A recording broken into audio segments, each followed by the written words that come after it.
Bienvenue les amis dans cette nouvelle vidéo correspondant à la correction d'un exercice en Python. Eh bien aujourd'hui on va gérer un zoo. Donc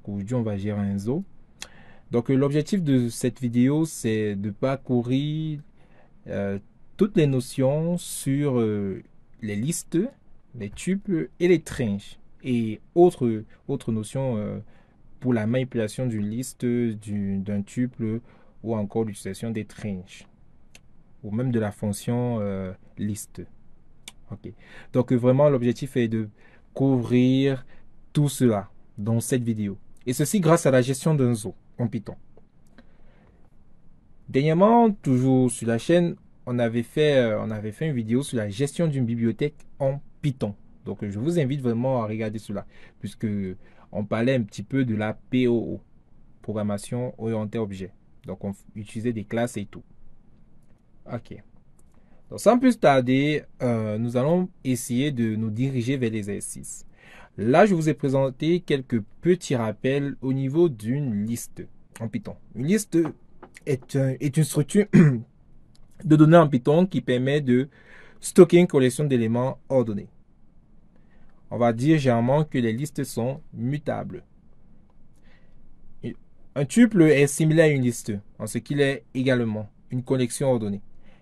Cependant, un tuple est immuable, ce qui signifie qu'une fois créé, vous ne pouvez pas modifier, ajouter, supprimer ou changer des éléments. On ne peut pas. Les tranches permettent de créer de nouvelles sous-listes ou sous-chaînes en sélectionnant un sous-ensemble d'éléments à partir d'une séquence, comme une liste, un tuple ou une chaîne de caractères. On va voir ce que c'est que les tranches. Elles sont vraiment très fascinantes. Donc, sans plus tarder, on va essayer de partir voir l'exercice. Ok.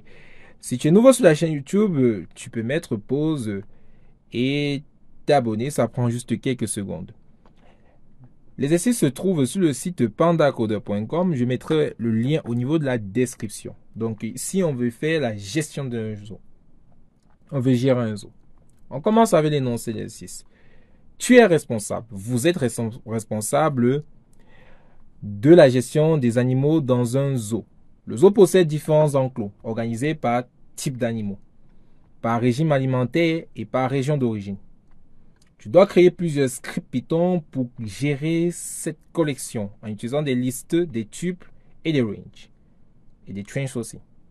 Donc le premier exercice, dans cette vidéo, on va essayer ensemble, pour le temps qui nous est imparti, on ne doit pas faire en sorte que la vidéo soit très longue, de gérer le premier exercice qui est la manipulation de listes.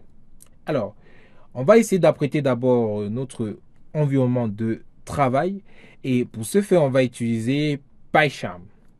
Alors, comment créer un nouveau projet, comment créer notre nouveau projet pour cet exercice? C'est tout simple, vous entrez dans PyCharm, vous cliquez sur File, New Project et le projet le nom du projet, on va appeler cela TPZoo. Et on va dire Open in this window. Ok, le temps que ça charge, qu'est-ce qu'on fait? On regarde le premier volet de l'exercice 1 qui est la création de la liste des animaux.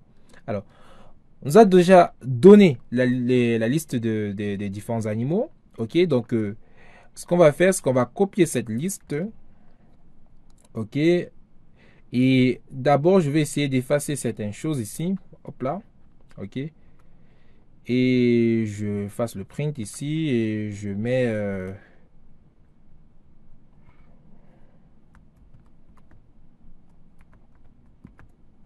hop ça.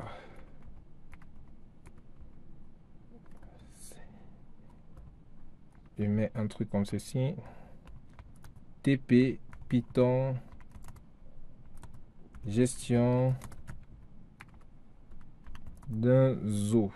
Bon, là, ça va faire un truc d'un zoo. Ok.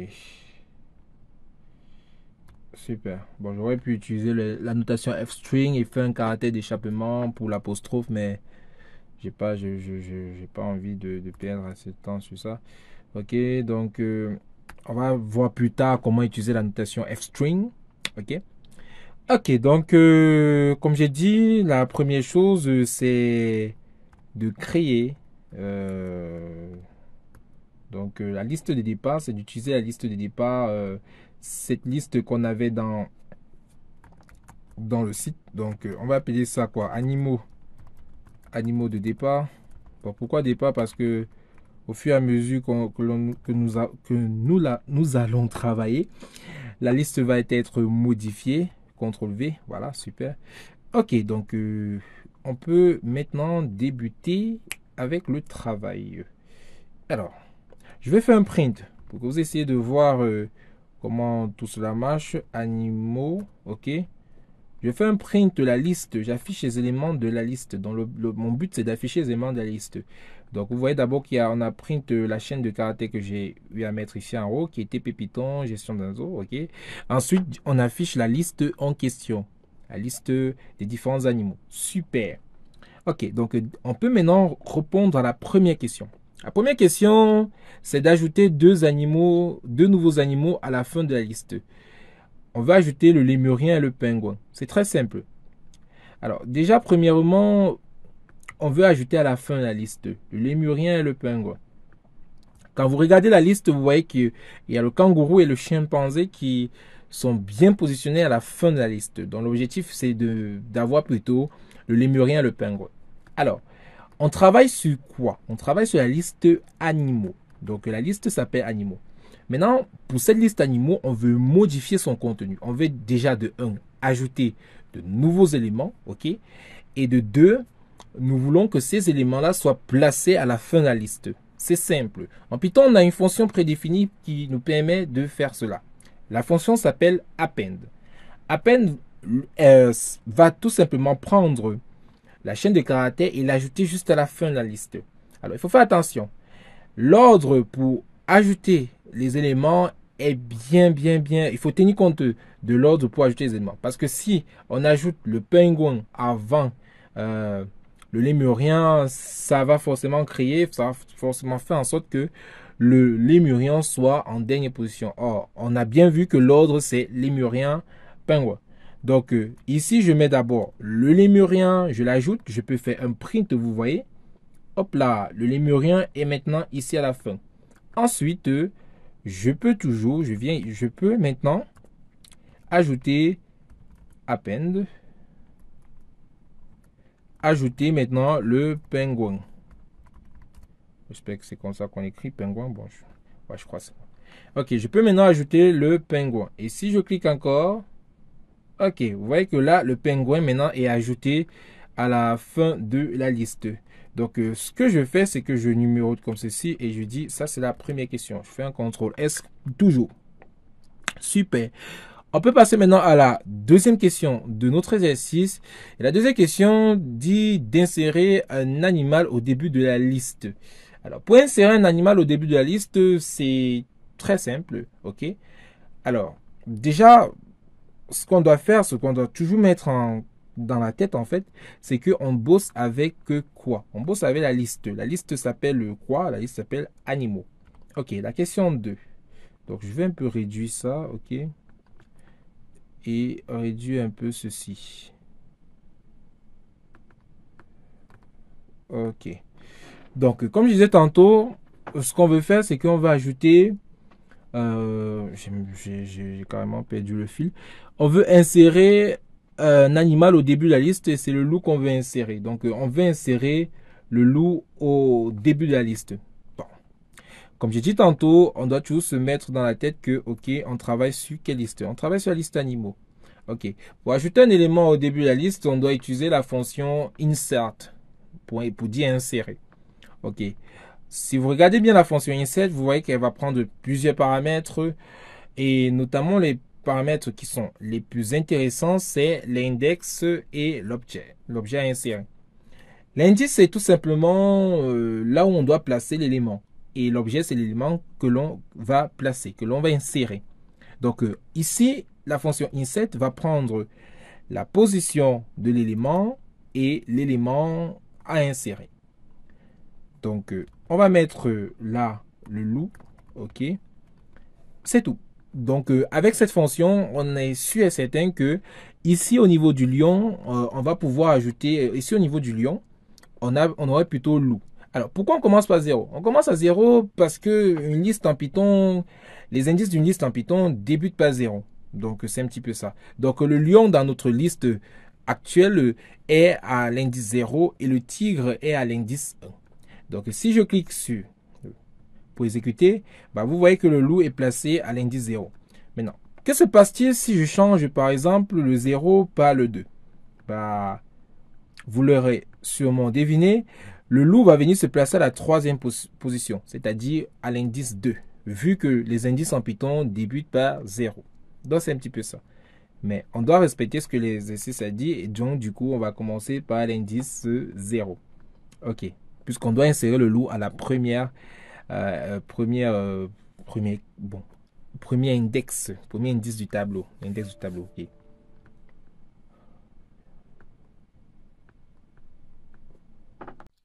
Bien, on continue maintenant avec la prochaine question. Donc, la prochaine question qui est de supprimer le dernier animal de la liste. Alors, c'est très simple. Pour supprimer le dernier animal de la liste, bon, déjà, il faut savoir qui est ce dernier animal. Ok, le dernier animal, c'est le pingouin. Donc, comme j'ai dit tantôt, on doit toujours savoir quelle est notre liste sur laquelle on travaille. C'est la liste animaux, parce qu'on peut avoir plusieurs listes. Alors, pour supprimer le dernier animal de notre liste, on va utiliser une méthode bien connue en Python, qui est la méthode pop. Donc, pop va supprimer le dernier élément de la liste. On va tout simplement mettre pop. Ok. Alors ici, on précise, étant donné qu'on nous a dit que c'est le dernier élément qu'on va supprimer, on met juste animaux.pop. Il va nous supprimer le dernier élément, tout simplement. Donc, si on exécute, vous allez bien voir qu'on a pu pingouin, on a maintenant le lémurien à la fin de notre liste. On va passer à la prochaine question, qui est la question 4. La question 4 dit supprimer un animal spécifique de la liste, par exemple le lion, en utilisant son nom. Donc ici, on veut supprimer, ok, en utilisant un mot-clé. Donc je vais dire ça comme ça, un mot-clé.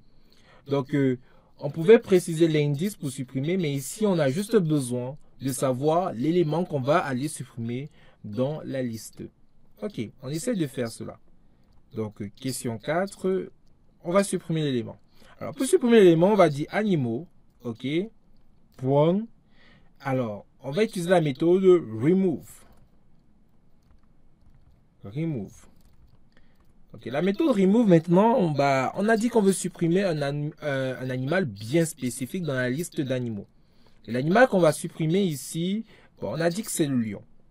Donc on a vu que le lion était à la deuxième position dans notre liste, c'est-à-dire à l'indice 1. Ok. Donc ici on va juste dire animaux.remove et on met le lion, tout simplement. C'est tout simple. Donc là on va cliquer, ok. Et vous allez voir que, hop, on n'a plus le lion au niveau de notre liste. Il n'y a plus de lion. On vient de supprimer le lion. Super. On passe à la prochaine question. La prochaine question, c'est d'afficher le nombre total d'animaux dans la liste. Alors, pour afficher le nombre total d'animaux dans la liste, c'est simple. Toujours en Python, on a une méthode spécifique qui nous permet de faire cela. Mais déjà, il faut comprendre déjà plusieurs choses. Premièrement, les indices d'une liste partent de 0 à n-1. Donc, si la liste comprend par exemple n égale à 6 éléments, les indices vont aller de 0 à 5. Ok. Donc, ça veut dire que le nombre total d'animaux n'est rien d'autre que n. Et non n-1. On ne se base pas sur les indices ici. Ok. Donc, si vous avez bien compris cela, ce qu'on va faire, c'est quoi? Pour la cinquième question, je vais mettre un peu ici en bas. Ok. Et la cinquième question, je vais créer une variable que je vais appeler nombre animaux. Ok. Ok. Ma variable, qu'est-ce qu'elle va faire? Qu'est-ce que va faire cette variable? La variable va tout simplement récupérer le nombre d'éléments qui se trouvent dans la liste et je vais afficher grâce à la notation fstring, comme je vous ai dit, on va utiliser du fstring, ok. Grâce à la notation fstring de Python, afficher le nombre d'éléments dans notre liste. Ok, comment on fait ça? Comment on procède? C'est simple. On va utiliser la méthode len. Alors, bon, il faut bien comprendre un truc. Ici, on va pas faire animaux.length. Non. La méthode len va prendre quelque chose en paramètre. Et vous l'aurez sûrement deviné, bah, la méthode len va prendre la liste d'animaux en paramètre. Ouais, ça va prendre la liste d'animaux en paramètre. Ok, maintenant on va utiliser notre notation fstring pour afficher le nombre d'éléments. Fstring, c'est comme ceci. Je mets F, je mets les doubles quotes. Et tout ce qui est à l'intérieur va tout simplement être formaté au niveau de la chaîne des caractères, d'une chaîne des caractères. Donc on va dire le nombre total d'animaux est 2 points. Ok. Maintenant, ce qu'on va faire, c'est qu'on va faire une interpolation, vu que on va afficher la valeur de la variable qui est le nombre d'animaux en fait qui se trouve dans la liste d'animaux. Ok. Donc on va faire une interpolation ici et mettre le nom de la variable qui est nombre d'animaux. Donc en notation fstring, les variables sont mises dans une accolade. Donc, on met les variables dans une accolade. Donc, quand on fait comme ceci, voilà, quand on fait comme cela, on a fini, on a terminé. Observez, oui. Observez, comme je disais ici en haut. Ici, comme j'ai dit, je pouvais utiliser la notation fstring. Parce que si vous regardez bien, quand je mettais ici une simple quote, il y avait une erreur. C'est normal parce que quand je mets une simple quote ici, bah, le Python, il me dit que ok, la chaîne s'arrête là et forcément, il continue plus ici à côté. Donc, c'est pourquoi ici, je disais que je pouvais utiliser une notation fstring et que j'allais utiliser cette notation fstring un peu plus bas. Donc, c'est un petit peu ça. Donc, voilà la notation fstring. On essaie de voir. Normalement, si on compte ensemble, si on essaie de compter ensemble, on a 1, 2, 3, 4, 5, 6, 7, 8, 9, 10 et 11. Donc, on a 11 éléments. OK. Super. Donc, on a affiché la liste qu'on a bien manipulée. Et on a affiché le nombre total d'animaux dans cette liste et qui a une valeur égale à 11. Donc, on vient de finir cette première partie, la première partie de l'exercice 1. On va maintenant s'attaquer à la seconde partie. Ok, question 6. Afficher le premier animal de la liste. Alors, pour afficher le premier animal de la liste, qu'est-ce qu'il faut faire? Je vous ai dit, une liste, pour accéder aux éléments d'une liste, on le fait par index. Donc, une liste est indexée. Ça veut dire que pour accéder à un élément de la liste, je mets juste la position. Je dois juste connaître la position sur lequel l'animal est répertorié. Et à partir de là, je peux tout simplement afficher l'élément qui se trouve dans la liste. Et c'est ce qu'on va faire ici là. Alors, donc, ce que je vais faire, ok, on a la question 6. Alors, la question 6 dit quoi? La question 6, si on revient encore, afficher le premier animal de la liste. Donc, on va afficher le premier animal de la liste. Donc, afficher le premier animal de la liste. Ok, bah, c'est simple. Pour afficher le premier animal de la liste, ok, comme j'ai dit tantôt, le premier animal de la liste se trouve dans animaux. Oups là. Oui, je peux mettre là, ok. Animaux, crochet, 0. Je suppose que vous êtes d'accord avec moi. Le premier animal de la liste se trouve dans animaux, crochet, 0. Ok.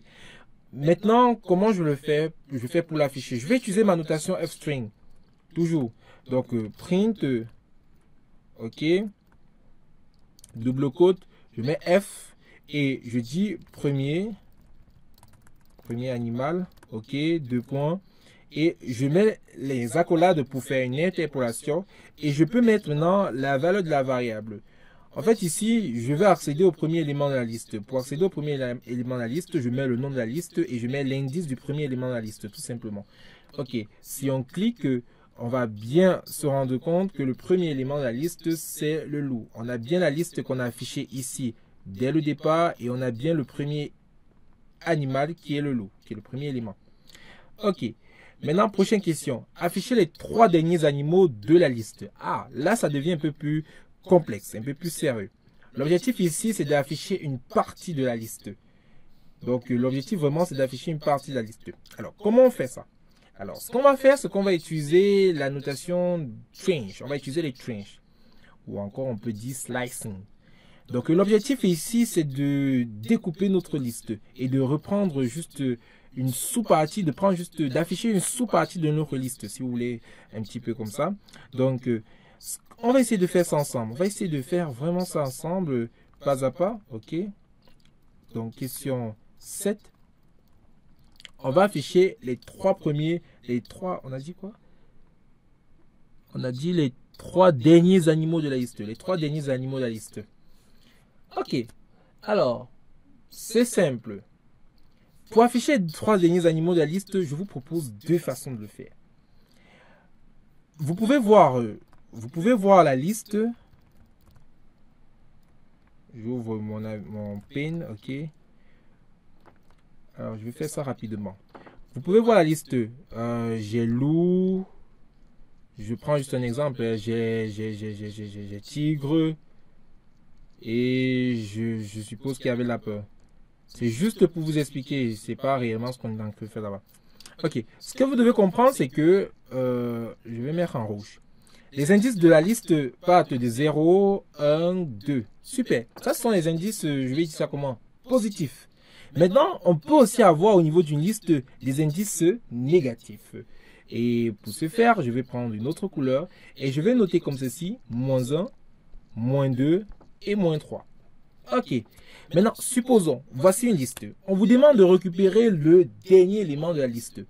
Pour récupérer le dernier élément de la liste, ce que vous savez, c'est que je dois couper. Donc, l'objectif ici, pour couper le dernier élément de la liste, je dois juste couper. Je vais ça comment? Je dois juste. Ah là, je vais mettre ça comme ça. Bon, déjà, je vais pas trop parler d'abord des indices négatifs. Je vais d'abord parler des indices positifs. Parce qu'il faut vraiment que je vous explique un peu d'abord ce qui se passe lorsqu'on récupère les indices positifs. Donc, si je commence avec les indices négatifs, voilà. Déjà, les indices positifs, comment ça se passe? Supposons que je veuille, par exemple, récupérer, afficher le premier. Je vais afficher le premier et le deuxième élément uniquement.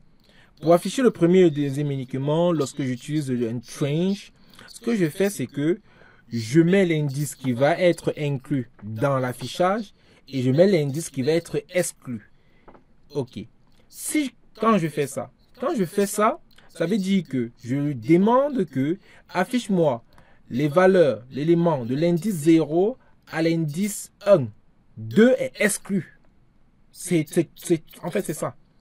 Affiche-moi les valeurs de l'indice 0 à l'indice 2. 2 est exclu.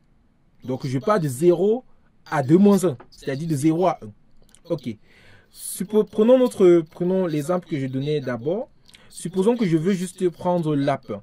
Si je veux juste prendre lapin, ça veut dire que ce qu'il va faire, c'est que au niveau de l'indice de départ, il va prendre, parce que là, je veux couper le lapin. Là, je veux juste couper le lapin. Donc, on essaie de faire ça ensemble. Déjà, au niveau de l'indice de fin, je n'ai pas besoin d'avoir l'indice de fin. Donc, tout ce que je demande, prends-moi juste 2.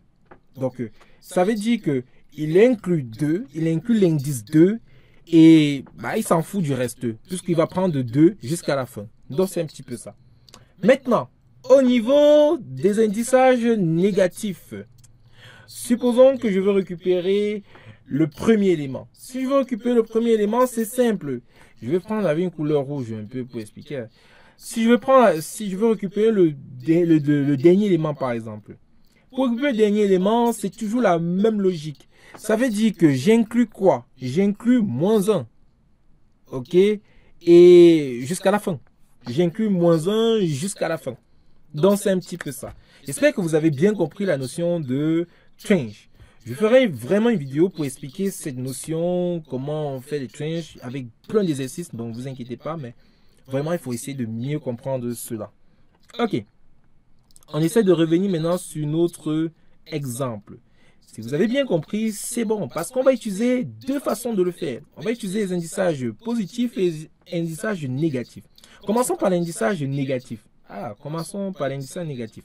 Alors, je mets un print, et ce que je fais, c'est que j'utilise ma notation f-string. Oups là, ça m'a mis deux actes. Ok. J'utilise ma notation f-string. Qu'est-ce que je fais dans f-string? Je vais dire les trois derniers animaux. Ok, 2 points. Alors, si vous avez bien compris ce que j'ai dit, déjà on met les accolades pour interpoler. Alors, je fais animaux. Ok. Maintenant, crochet. L'objectif ici maintenant dans les crochets, c'est de faire notre tranche. On a dit que quoi? On inclut la première valeur. Donc, on inclut ce qu'on va mettre, ce qu'on met à notre gauche, si vous voulez. Et on exclut l'indice de fin. Donc, on inclut l'indice de début et on exclut l'indice de fin. Donc, si je reviens encore au niveau de mon pen, voilà. Ok, si je reviens un peu au niveau de mon pen, ça veut dire que ça, c'est l'indice de début. Et ici, c'est l'indice de fin. Voilà, indice de début et indice de fin. Ok. Super. Si vous avez bien compris ça, alors, ça veut dire que quoi? Je veux les trois derniers éléments. Si je veux les trois derniers éléments, en sachant que lorsque je fais un indissage négatif, je commence par moins 1, moins 2, moins 3. Si je veux les trois premiers éléments, ça veut dire que j'inclus moins 3. Ok. Maintenant, je veux les trois derniers éléments. Ça veut dire que je n'ai pas besoin d'exclure quelque chose. Donc, je prends juste ça et ça veut dire les trois derniers éléments. Donc, normalement, ça doit m'afficher kangourou, chimpanzé, lémurien. On essaie de print ensemble. Et alors, j'ai fait une erreur de syntaxe. À quel niveau? Ok. Alors, j'ai fait une erreur de syntaxe. Ah oui, j'ai pas j'avais effacé ça. J'ai juste effacé le parenthèse ici. Ok. Donc, on relance. Super. Voilà. Donc, vous constatez avec moi que on a vraiment nos trois derniers éléments. On a kangourou, chimpanzé et lémurien. C'est parfait. Ok. Ça, c'était l'indissage négatif. On va passer maintenant à l'indissage positif. Comment on fait avec l'indissage positif? Alors, il faut réfléchir de plusieurs façons. Ok. Donc, trois derniers animaux. Ok. Indissage positif. Si vous regardez votre liste, vous voulez récupérer les trois derniers éléments. Alors, ce qu'on fait, c'est quoi? On compte 0, 1, 2, 3, 4, 5, 6, 7, 8. Ça veut dire qu'on va inclure 8 jusqu'à la fin. Donc, on inclut le 8, l'indice 8 qui est l'indice du kangourou et jusqu'à la fin pour avoir chimpanzé lémurien. Là, on exécute, on essaie de voir. Eh bien, on a ça. On a bien kangourou, chimpanzé, lémurien qui sont les trois derniers. Donc, c'est à vous de voir. Soit vous prenez l'indissage négatif, soit vous prenez l'indissage positif. C'est qu'il faut juste bien comprendre cette affaire de tranche. Il faut bien comprendre ça. C'est vraiment très, très fascinant. On continue avec les autres questions. Ok. La prochaine question, c'est d'afficher les animaux situés en position 2 à 5 de notre liste d'animaux. Alors, ça devient très intéressant. La position 2 à 5. Ça, si vous avez compris, c'est facile. Alors, on revient là. C'est la question 8. Ok. Donc, je mets là 8. Si vous avez bien compris, on veut les animaux qui sont situés à la position 2 à 5. Bah, c'est facile. 2 à 5, j'ai 0, 1, 2. Ok, donc 2 à 5, 2, 3, 4, 5. Ok. Alors, ce qu'on fait, c'est quoi? Déjà, on veut la position 2, donc 2 inclus.